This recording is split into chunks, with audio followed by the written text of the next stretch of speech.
Hər birimiz istəyirik ki, ailəmizdə möhkəm, səmimi bağlar olsun. Düz deyil? Yaxşı, bəs bu necə mümkündür? Bu güclü əlaqələri necə qurmaq olar, heç düşünmüsünüz? Gəlin bugün məhz bu sualın cavabını axtaraq. Özdə kiminlə? Ailə psixoloqu və psixoterapevt Sübhan Abuşovun fikirləri ilə. Gəlin lap başdan, çox sadə, amma bir o qədər də dərin bir sualla başlayaq. Siz partnyorunuzun, yəni həyat yoldaşınızın ən böyük, amma hələ reallaşdıra bilmədiyi arzusunu bilirsiniz?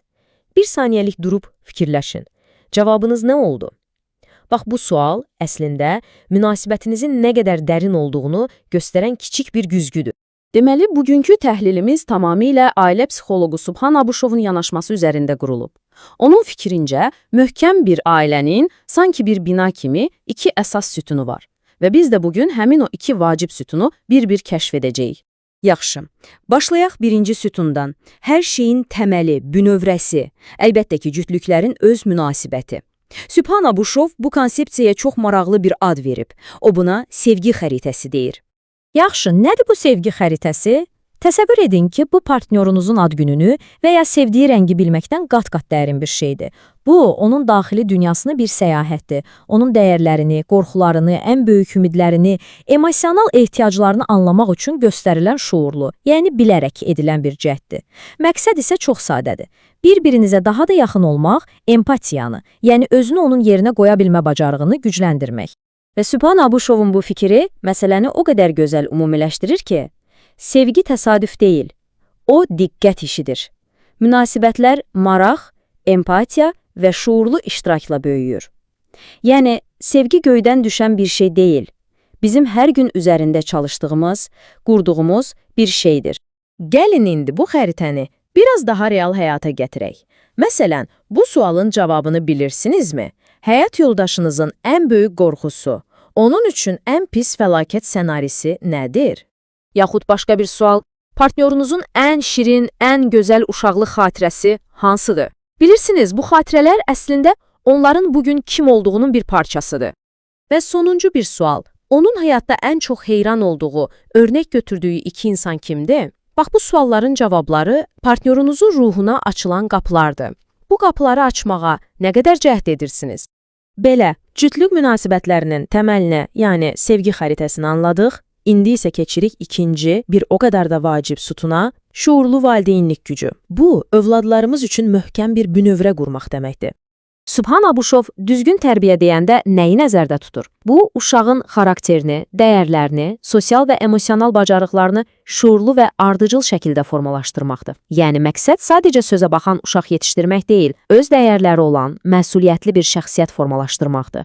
Və baxın, bu slayd mühitin uşaq beyninə təsirini o qədər aydın göstərir ki, sanki ağla qara kimidir. Sol tərəfə baxın, sağlam mühitə. Orada nə var? Sabit sevgi, aydın qaydalar, hər şeyə sakit reaksiya. Nəticədə uşağın diqqəti və özünü idarə etmə bacarığı inkişaf edir.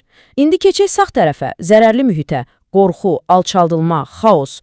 Bu mühit isə yaddaşı zəiflədir, narahatlığı isə göyə qaldırır. Aradakı fərq həqiqətən də inanılmazdır.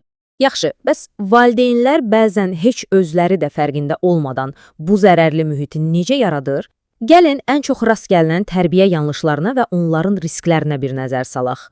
Gəlin ən çox yayılan səhvlərə bir-bir baxaq. Birincisi, qaydaların qeyri-sabit olması. Yəni, bir gün hə, o bir gün yox demək. Bu, uşaqda çaşqınlıq və güvənsizlik yaradır. İkincisi, uşağa etiket yapışdırmaq. Sən tənbəlsən, sən həmişə beləsən kimi sözlər. Bu, birbaşa onun özünə inamını məhv edir. Üçüncüsü, sərt cəzalar. İstər fiziki olsun, istərsə psixoloji. Bu, uşağı sadəcə qorxmağa və yalan danışmağa öyrədir. Və nəhayət, dördüncüsü, çoxlarının çaşdırdığı məqam. Sərhədsiz sevgi. Unutmayaq ki, sevgi şərtsiz olmalıdır. Amma davranışların mütləq bir sərhədi olmalıdır.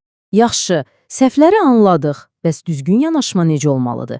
Psixoloq Sübhan Abuşova görə hər şey övladımızı həqiqətən tanımaqdan, onun təbiətini anlamaqdan başlayır. Bu da bizi 4 əsas temperament tipinə gətirib çıxarır. Bax, bu cədvəl əslində valideynlər üçün bir növ bələdçidir. Deyək ki, övladınız sanqvinikdir. Yəni, çox sosial və enerjilidir. Deməli, ona tapşırıqları bütöv yox, mərhələ-mərhələ vermək lazımdır. Yox, əgər xolerikdirsə, yəni məqsəd yönlü və rəqabətçildirsə, onunla məntiqlə danışmaq, qısa müddətli, aydın hədəflər qoymaq ən yaxşı üsuldur. Melanxoliklər. Onlar çox həssasdılar. Onlarla danışanda gərək çox incə olasınız, şəxsiyyətini yox, konkret davranışını müzakirə edəsiniz. Və nəhayət flegmatiklər. Onlar sakit və sabitdilər. Onlara təzyiq göstərmək olmaz, sadəcə vaxt vermək və çox aydın, strukturlaşdırılmış qaydalar qoymaq lazımdır.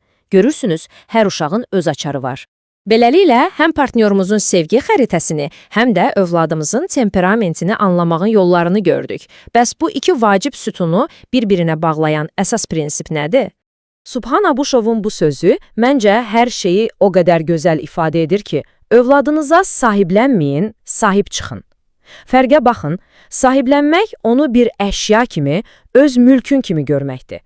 Amma sahib çıxmaq, bu ona dəstək olmaq, yol göstərmək, onun yanında olmaq deməkdir. Sanki o bizə verilən bir əmanət. Və budur, bütün bu təhlilin gəldiyi son nöqtə, əsas mesaj. İstər partnyorla olsun, istərsə də oğladla, güclü münasibətlər passiv şəkildə öz-özünə yaranmır. Onlar hər gün, hər an göstərilən maraq, empatiya və şuurlu diqqət vasitəsilə aktiv şəkildə qurulur. Hər şey diqqətdən başlayır.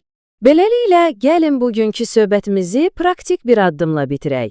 Və bir sualla, bugün, bəli, məhz bugün, sevdiyiniz bir insanla, istər yoldaşınız olsun, istər övladınız, daha güclü bir bağ qurmaq üçün ona hansı sualı verəcəksiniz?